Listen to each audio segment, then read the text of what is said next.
Taruh dikat dulu dong. Awas banget. Kesan pertama ketemu Indi itu Jutek abis. orangnya cuek. Kayak anak yang nggak bisa susah. Tapi ini anak ngapain kesini? Udah tahu bakal susah hidupnya di sini. Orangnya cuek, ya udah masing-masing aja. Momen yang berkesan sama Indi.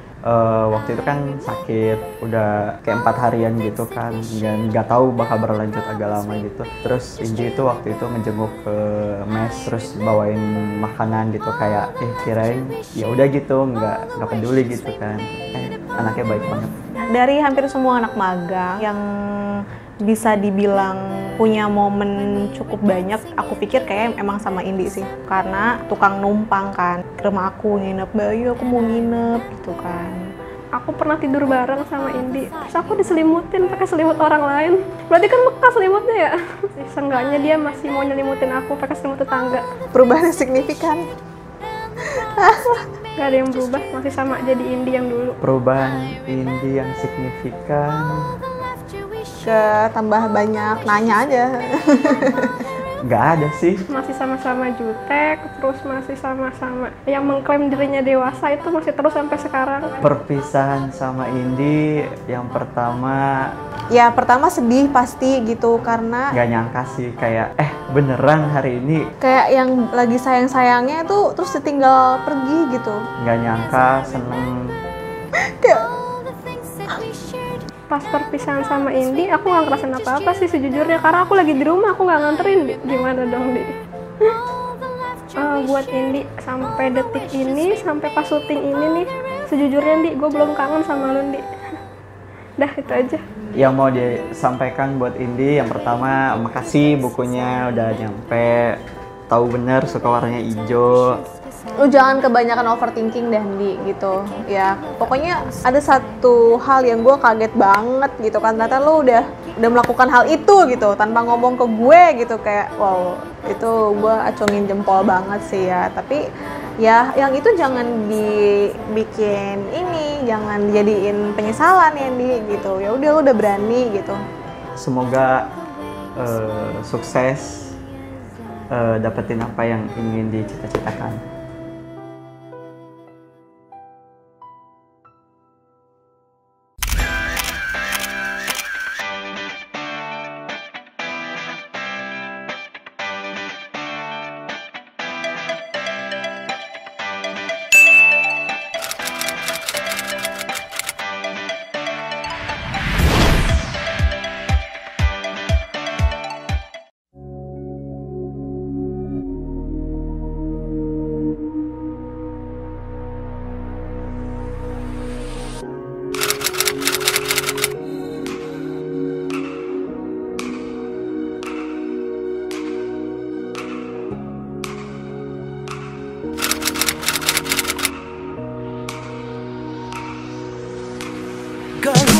Halo, guten Abend kawan ya IJ. Sekarang aku udah ada di Bandara Terminal 3. Dan lagi-lagi kalau di Terminal 3 kita pasti mau mengantarkan salah satu peserta YAIJ. Kali ini ada yang spesial karena yang kita antar adalah Indi. Jadi ini anak magang di angkatan ke-8 kalau nggak salah. Kalau nggak salah berarti bener ya. Jadi ikutin terus ya. Hari ini spesial, aku pokoknya mau bikin dia nangis.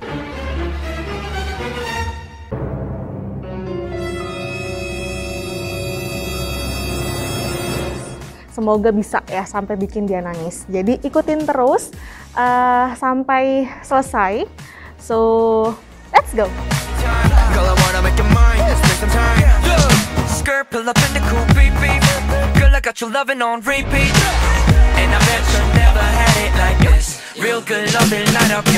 Kawannya IJ, sekarang kita lagi ngantri buat check-in.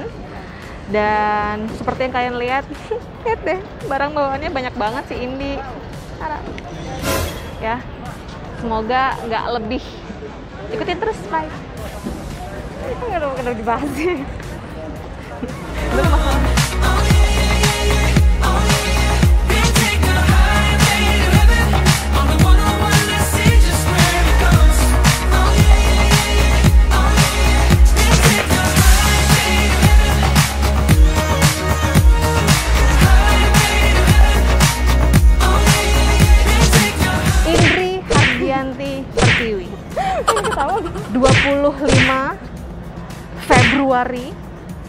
2022 berangkat ke Düsseldorf.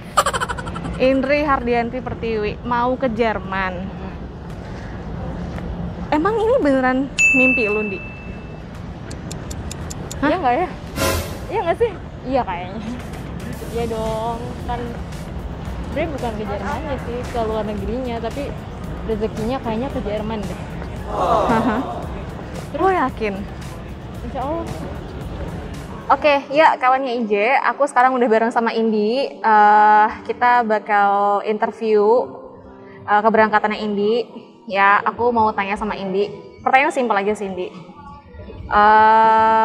Ya lo tahu kan gitu, kalau bokap lo masih ada, apa yang bakal lo lakuin kira-kira kalau sekarang ini?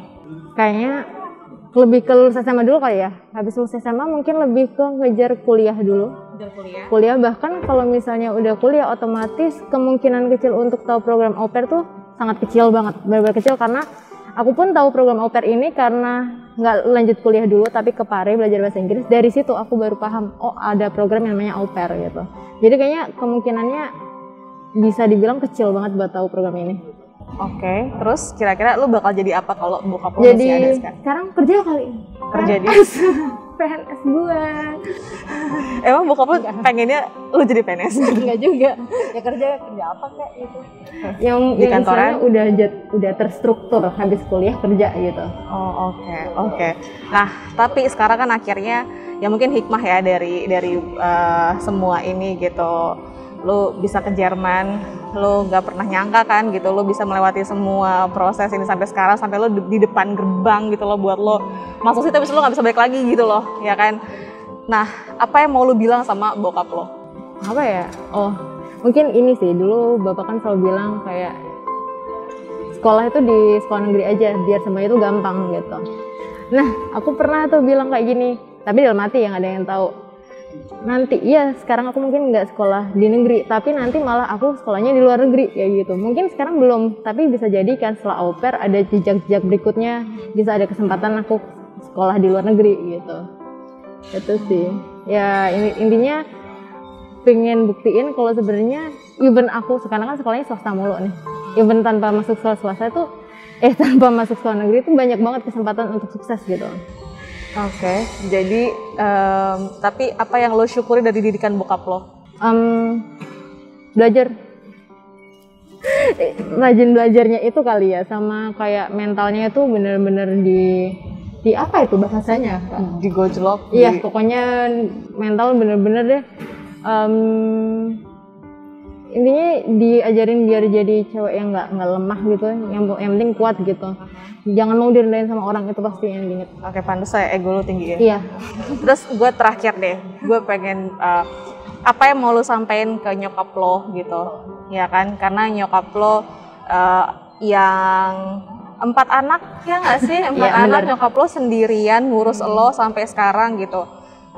Bahkan harusnya seusia lo udah bisa ngasih ke orang tua lo ngasih, tapi ya ini lu selesai magang aja, lu magang aja kan nggak dapat duit banyak juga gitu kan, dan selesai magang kelas lu sama sekali semua di cover sama nyokap gitu. Apa yang mau lu bilang sama nyokap lo? Lebih ke, nah finally I did it. Mungkin sekarang belum kelihatan hasilnya, tapi semoga aja semua, karena kan selama ini waktu magang apa semuanya backup emang sama keluarga kan. Kayak misalnya uang kurang itu emang keluarga yang nambahin gitu. Jadi kayak mungkin ini sebagai jalan untuk menggantikan semua itu gitu yang mereka keluarkan, semoga terbalas lebih lagi gitu. Ya. Oke. Ya, ini dari gue sama Teteh sama Frau Erlin ya. Apa banget gue. Ya Allah, ngapain? Ini emas ya, jangan dijual nih gelang. Ya kalau misalkan lu kepepet ya nggak apa-apa sih. Dijual, oke. Disuruh jual ya.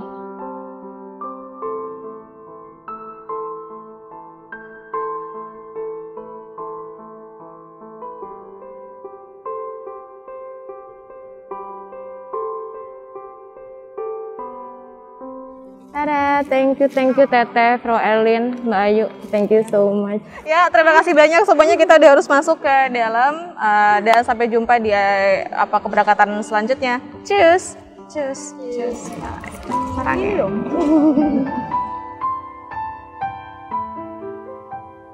Indri Hardianti Pertiwi biasa dipanggil Indi dari Surabaya. Kayak punya adik cewek, kamar tuh rame biasanya, kita nobar, ya tiba-tiba harus pergi, kayak berasa kehilangan, pastinya kehilangan.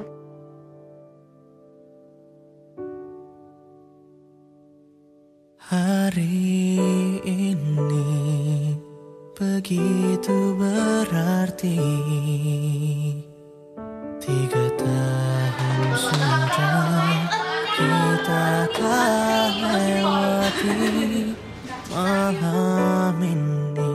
Pertama kali aku cerita soal papaku sakit itu sama Indi, terus kayak tiba-tiba ambruk, tiba-tiba nangis deh di pojokan.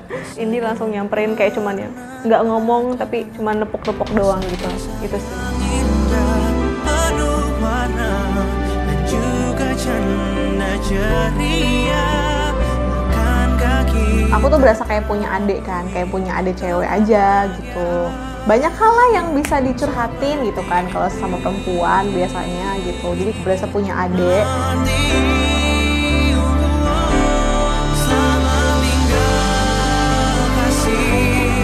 Lo mau pelukan sama gue?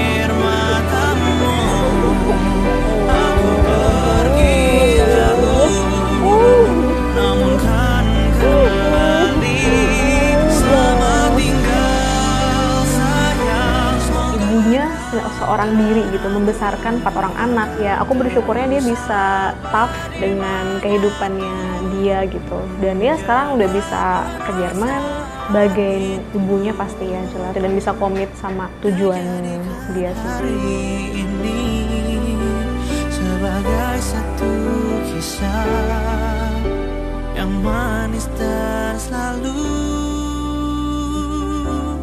kita kenang.